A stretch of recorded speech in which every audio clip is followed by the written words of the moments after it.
Gentlemen, I didn't intend to come here this year.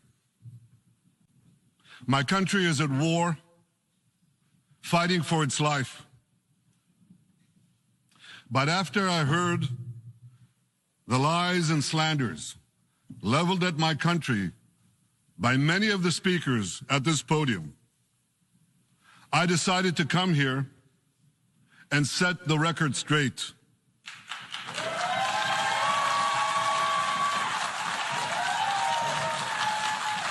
I decided to come here to speak for my people, to speak for my country, to speak for the truth. And here's the truth. Israel seeks peace. Israel yearns for peace. Israel has made peace and will make peace again.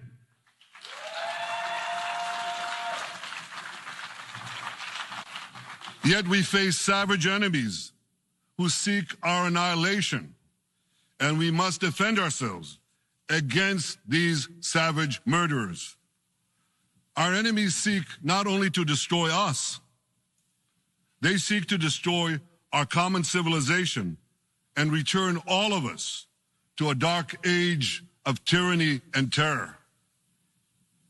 When I spoke here last year, I said we faced the same timeless choice that Moses put before the people of Israel thousands of years ago.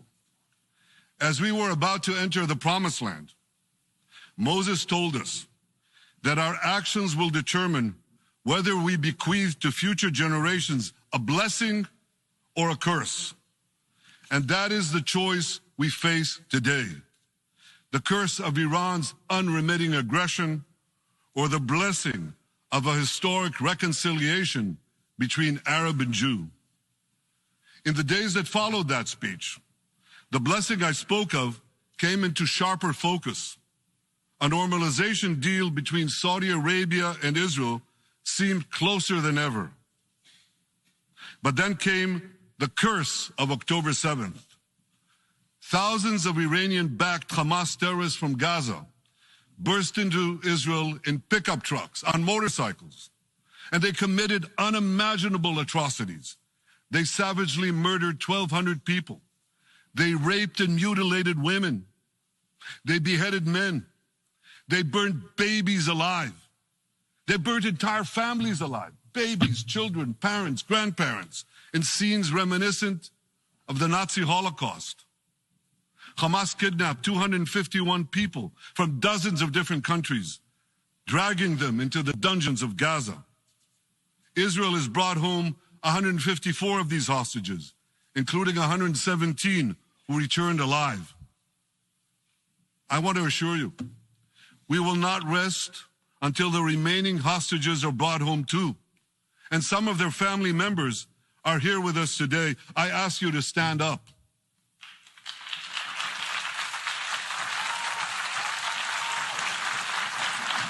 With us is Eli Stevie, whose son Idan was abducted from the Nova Music Festival. That was his crime. A music festival. And these murderous monsters took him. Kobe Smirno, whose son Jonathan was murdered, and his corpse was taken into the dungeons, into the terror tunnels of Gaza. A corpse held hostage.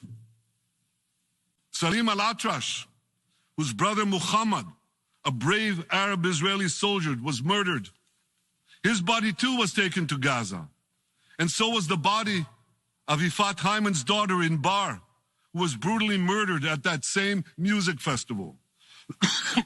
With us is Sharon Sharabi, whose brother Yossi was murdered, and who prays for his older brother Eli, who is still held hostage in Gaza. And with us too is Yizhar Lifshitz from Kibbutz Nir Oz, a kibbutz that was wiped out by the terrorists. Thankfully, we achieved the release of his mother Yocheved, but his father Oded is still languishing in an underground terrorist hell of Hamas. I again promise you, we will return your loved ones home. We will not spare that effort until this holy mission is accomplished.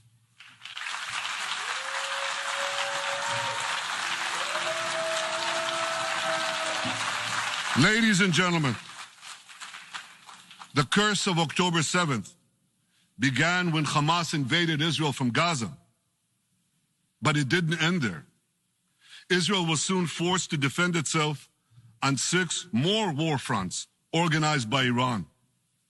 On October 8th, Hezbollah attacked us from Lebanon. Since then, they fired over 8,000 rockets at our towns and cities, at our civilians, at our children. 2 weeks later, the Iran-backed Houthis in Yemen launched drones and missiles at Israel, the first of 250 such attacks, including one yesterday aimed at Tel Aviv. Iran's Shiite militias in Syria and Iraq have targeted Israel dozens of times over the past year as well. Fueled by Iran, Palestinian terrorists in Judea and Samaria perpetrated scores of attacks there and throughout Israel.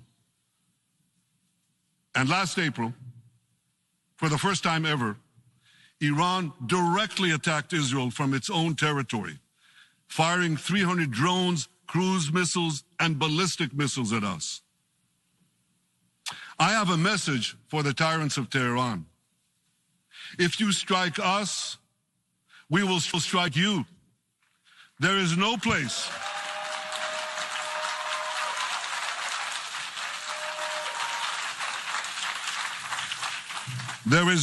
in Iran that the long arm of Israel cannot reach. And that's true of the entire Middle East. Far from being lambs led to the slaughter, Israel's soldiers have fought back with incredible courage and with heroic sacrifice. I have another message for this assembly and for the world outside this hall. We are winning.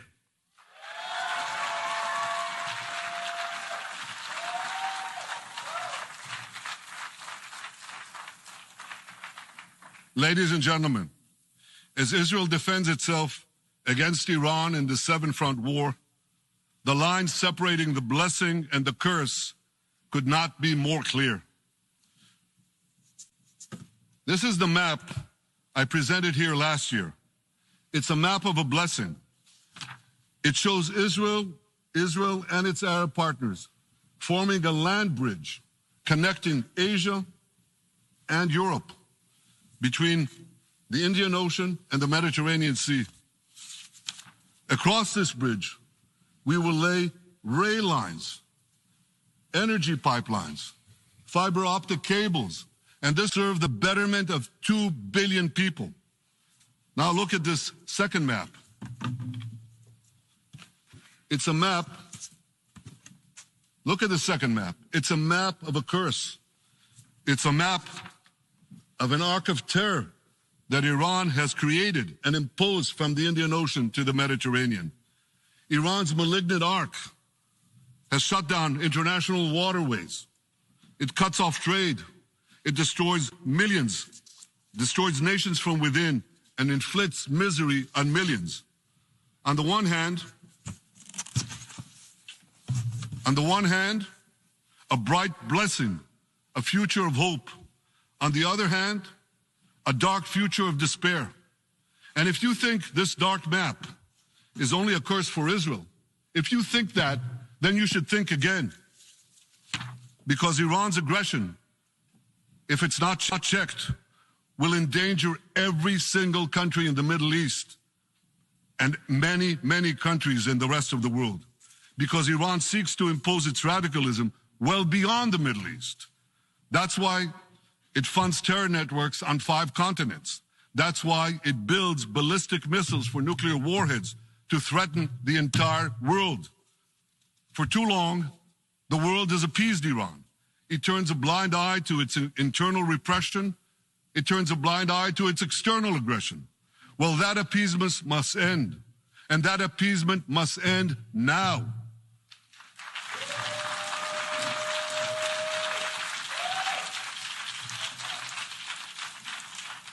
Nations of the world should support the brave people of Iran who want to rid themselves of this evil regime. Responsible governments should not only support Israel in rolling back Iran's aggression, they should join Israel. They should join Israel in stopping Iran's nuclear weapons program. In this body, in the Security Council, we're going to have a deliberation in a few months. And I call on the Security Council to snap back UN Security Council sanctions against Iran, because we must all do everything in our power to ensure that Iran never gets nuclear weapons.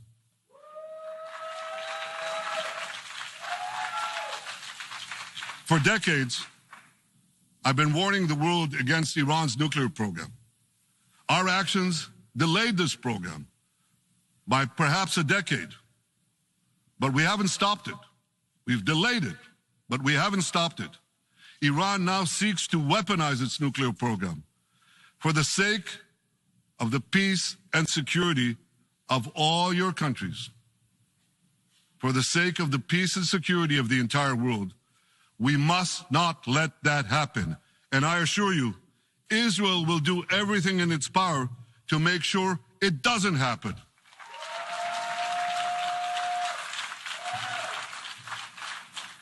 So, ladies and gentlemen, the question before us is simple. Which of these two maps that I showed you will shape our future? Will it be the blessings of peace and prosperity for Israel, our Arab partners, and the rest of the world? Or will it be the curse in which Iran and its proxies spread carnage and chaos everywhere? Israel has already made its choice. We've decided to advance the blessing. We're building a partnership for peace with our Arab neighbors while fighting the forces of terror that threaten that peace. For nearly a year, the brave men and women of the IDF have been systematically crushing Hamas's terror army that once ruled Gaza. On October 7th, the day of that invasion into Israel, that terror army numbered nearly 40,000 terrorists. It was armed with more than 15,000 rockets. It had 350 miles of terror tunnels, an underground network bigger than the New York subway system, which they used to wreak havoc above and below ground.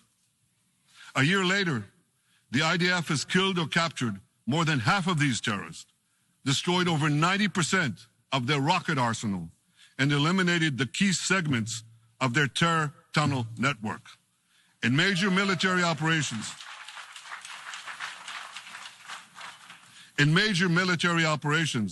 we destroyed nearly all of Hamas's terror battalions, 23 out of 24 battalions. Now, to complete our victory, we are focused on mopping up Hamas's remaining fighting capabilities. We are taking out senior terrorist commanders and destroying remaining terrorist infrastructure. But all the while, and I'll say this one more time, we remain focused on our sacred mission, bringing our hostages home. We will not stop until that mission is complete. Now, ladies and gentlemen, even with Hamas's greatly diminished military capability, the terrorists still exercise some governing power in Gaza by stealing the food that we enable aid agencies to bring into Gaza. Hamas steals the food, and then they hike the prices. They feed their bellies, and then they fill their coffers with money that they extort from their own people. They sell the stolen food at exorbitant prices. And that's how they stay in power. Well, this too has to end, and we're working to bring it to an end.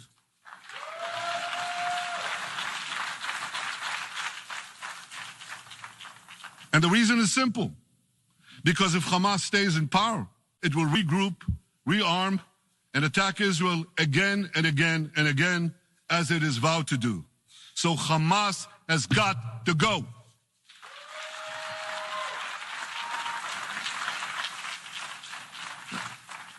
Just imagine, for those who say, well, Hamas has to stay, it has to be part of a post-war Gaza. Imagine, in a post-war situation in World War II, imagine allowing the defeated Nazis in 1945 to rebuild Germany. It's inconceivable. It's ridiculous. It didn't happen then. It's not going to happen now.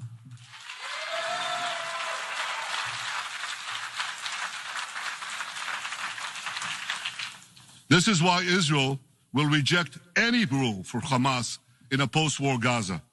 We don't seek to resettle Gaza. What we seek is a demilitarized and de-radicalized Gaza. Only then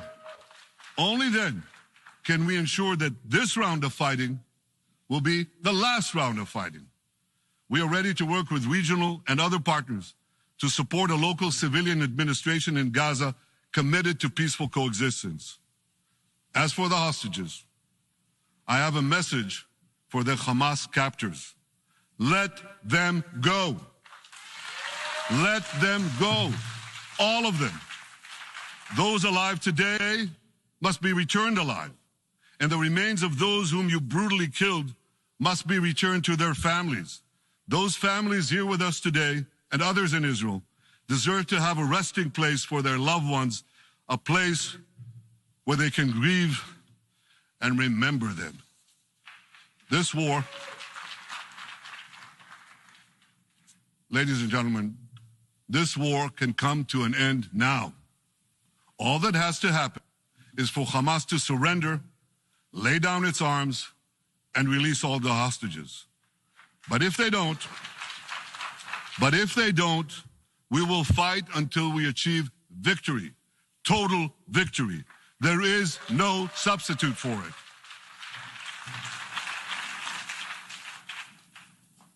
Israel must also defeat Hezbollah in Lebanon. Hezbollah is the quintessential terror organization in the world today. It has tentacles that span in all continents. It has murdered more Americans and more Frenchmen than any group except bin Laden. It's murdered the citizens of many countries represented in this room. And it has attacked Israel viciously over the last 20 years. In the last year, completely unprovoked. A day after the Hamas massacre on October 7th, Hezbollah began attacks against Israel, which forced more than 60,000 Israelis on our northern border to leave their homes, becoming refugees in their own land. Hezbollah turned vibrant towns in the north of Israel into ghost towns. So I want you to think about this in equivalent American terms. Just imagine if terrorists turned El Paso and San Diego into ghost towns. Then ask yourself, how long would the American government tolerate that? A day? A week? A month? I doubt they tolerate it even for a single day. Yet Israel has been tolerating this intolerable situation for nearly a year. Well, I've come here today to say, enough is enough.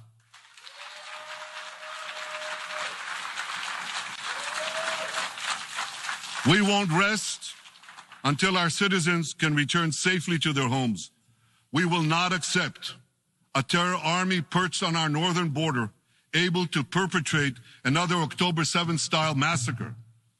For 18 years, Hezbollah brazenly refused to implement UN Security Council Resolution 1701, which requires it to move its forces away from our borders.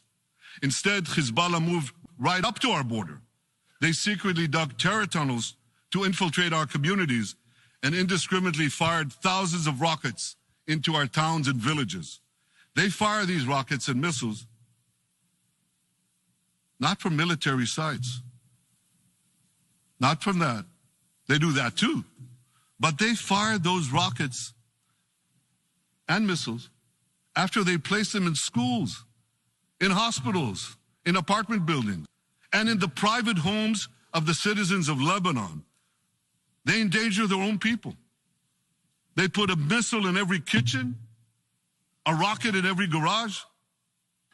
I said to the people of Lebanon this week, get out of the death trap that Hezbollah has put you in. Don't let Nasrallah drag Lebanon into the abyss We're not at war with you.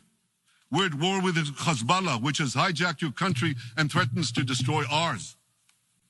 As long as Hezbollah chooses the path of war, Israel has no choice, and Israel has every right to remove this threat and return our citizens to their homes safely. And that's exactly what we're doing.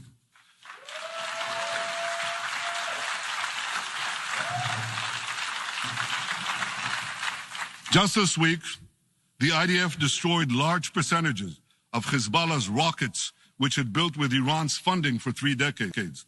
We took out senior military commanders who not only shed Israeli blood, but American and French blood as well.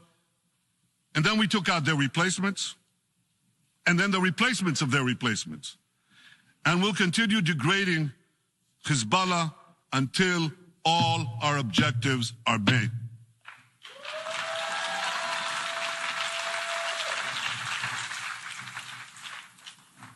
Ladies and gentlemen, we're committed to removing the curse of terrorism that threatens all civilized societies. But to truly realize the blessing of a new Middle East, we must continue the path we paved with the Abraham Accords 4 years ago.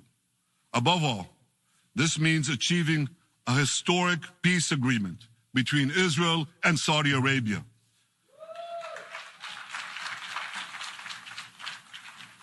And having seen the blessings that we've already brought with the Abraham Accords, the millions of Israelis who've already flown back and forth across the Arabian Peninsula, over the skies of Saudi Arabia, to the Gulf countries, the trade, the tourism, the joint ventures, the peace.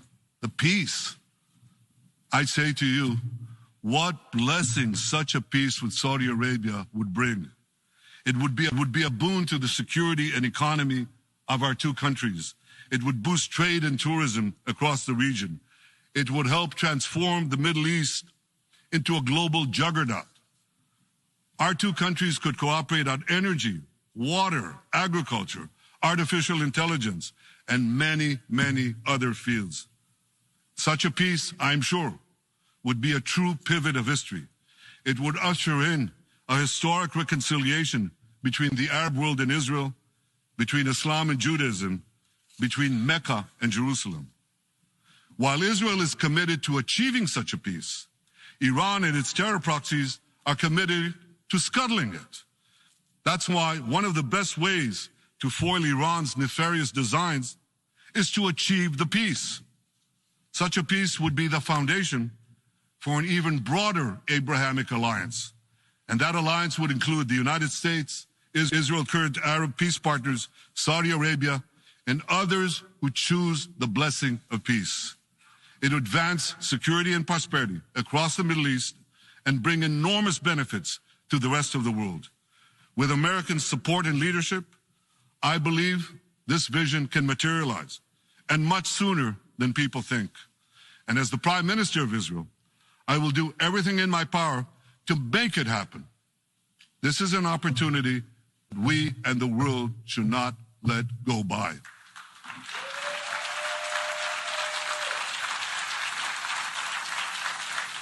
Ladies and gentlemen, Israel has made its choice. We seek to move forward to a bright age of prosperity and peace. Iran and its proxies have also made their choice. They want to move back to a dark age of terror and war. And now I have a question. And I pose that question to you. What choice will you make? Will your nation stand with Israel? Will you stand with democracy and peace? Or will you stand with Iran, a brutal dictatorship that subjugates its own people, exports terrorism across the globe? In this battle between good and evil, there must be no equivocation. When you stand with Israel, you stand for your own values and your own interests. Yes, we're defending ourselves, but we're also defending you against a common enemy that through violence and terror seeks to destroy our way of life. So there should be no confusion about this. But unfortunately, there is a lot of it. In many countries, And in this very hall, as I've just heard, good is portrayed as evil, and evil is portrayed as good. We see this moral confusion when Israel is falsely accused of genocide, when we defend ourselves against enemies who try to commit genocide against us. We see this too when Israel is absurdly accused by the ICC prosecutor of deliberately starving Palestinians in Gaza. What an absurdity. We helped bring in 700,000 tons of food into Gaza. That's more than 3,000 calories a day for every man, woman, and child in Gaza. We see this moral confusion when Israel is falsely accused of deliberately targeting civilians. We don't want to see a single person, a single innocent person die. That's always a tragedy. And that's why we do so much to minimize civilian casualties, even as our enemies use civilians as human shields. And no army has done what Israel is doing to minimize civilian casualties. We drop flyers. We send text messages. We make phone calls by the millions to ensure that Palestinian civilians get out of harm's way. We spare no effort in this noble pursuit. We see yet another profound moral confusion when self-described progressives march against the democracy of Israel. Don't they realize they support the Iranian-backed goons in Tehran and in Gaza? The goons who gun down protesters, murder women for not covering their hair, and hang gays in public squares, some progressives. According to the U.S. Director of National Intelligence, Iran funds and fuels many of the protesters against Israel. Who knows, maybe some of the protesters, or even many of the protesters outside this building now. Ladies and gentlemen, King Solomon, who reigned in our eternal capital, Jerusalem, 3,000 years ago, proclaimed something that is familiar to all of you. He said, "There is nothing new under the sun." Well, in an age of space travel, quantum physics, and artificial intelligence, some would argue that's a debatable statement. But one thing is undeniable. There is definitely nothing new at the United Nations.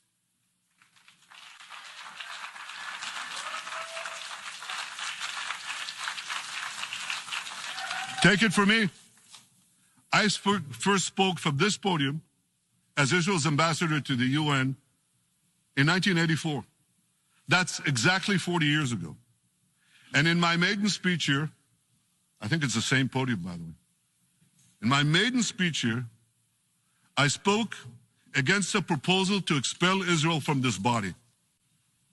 4 decades later, I find myself defending Israel against that same preposterous proposal. And who's leading the charge this time? Not Hamas, but Abbas, Palestinian Authority President Mahmoud Abbas. This is the man who claims he wants peace with Israel. Yet he still refuses to condemn the horrific massacre of October 7th. He's still paying hundreds of millions to terrorists who murder Israelis and Americans. It's called pay for slay. The more you murder, the more you get paid. And he still wages unremitting diplomatic warfare against Israel's right to exist and against Israel's right to defend itself. And by the way, they amount to the same thing. Because if you can't defend yourself, you can't exist. Not in our neighborhood, certainly, and maybe not in yours. Standing in this podium 40 years ago, I told the sponsors of that outrageous resolution to expel Israel, "Gentlemen, check your fanaticism at the door."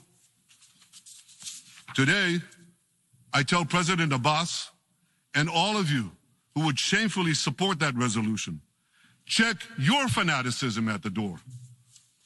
The singling out of the one and only Jewish state continues to be a moral stain on the United Nations. It has made this once respected institution contemptible in the eyes of decent people everywhere. But for the Palestinians, this UN House of Darkness is home court. They know that in this swamp of anti-Semitic bile, there's an automatic majority willing to demonize the Jewish state on anything. In this anti-Israel flat earth society, any false charge, any outlandish allegation can muster a majority. In the last decade, there have been more resolutions passed against Israel in this hall at the UN General Assembly than against the entire world combined. Actually, more than twice as many. Since 2014, this body condemned Israel 174 times. It condemned all the other countries in the world 73 times. That's more than 100 extra condemnations for the Jewish state. What hypocrisy, what a double standard, what a joke. So the UN's hostility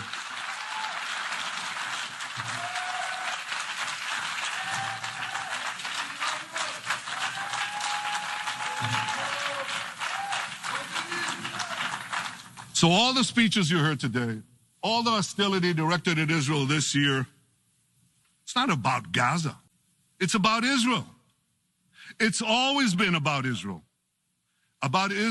very existence. And I say to you, until the Jewish state is treated like other nations, until this anti-Semitic swamp is drained, the UN will be viewed by fair-minded people everywhere as nothing more than a contemptuous farce. Now, given the anti-Semitism at the UN, it should surprise no one that the prosecutor at the ICC, one of the UN's affiliated organs, is considering issuing arrest warrants against me and Israel's defense minister, the democratically elected leaders of the democratic state of Israel. The ICC prosecutors rushed to judgment. His refusal to treat Israel with its independent courts the way other democracies are treated is hard to explain by anything other than pure anti-Semitism. Ladies and gentlemen, the real war criminals are not in Israel. They're in Iran. They're in Gaza, in Syria, in Lebanon, in Yemen. Those of you who stand with these war criminals, those of you who stand with evil against good, with a curse against the blessing, those of you who do so should be ashamed of yourselves.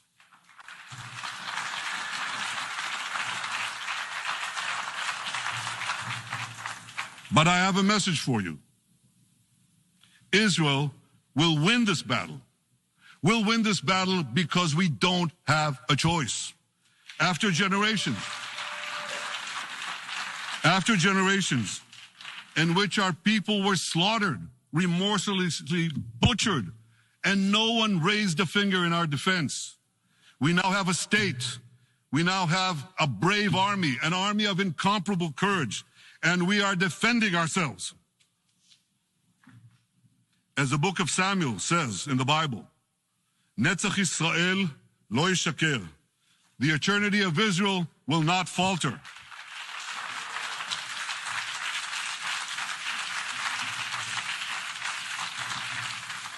In the Jewish people's epic journey from antiquity, in our odyssey through the tempest and upheavals of modern times, that ancient promise has always been kept, and it will hold true for all time. To borrow a great poet's phrase, Israel will not go gently into that good night. We will never need to rage against the dying of the light, because the torch of Israel will forever shine bright.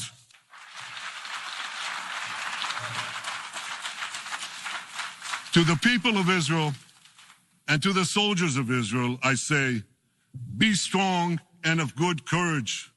חזקו ואמצו ואל תיראו מפניהם, כי אדוני אלוהיך הוא ההולך עמך, לא ירפך ולא יעזבך. Am Yisrael Chai, the people of Israel live now, tomorrow, forever. Thank you. כן.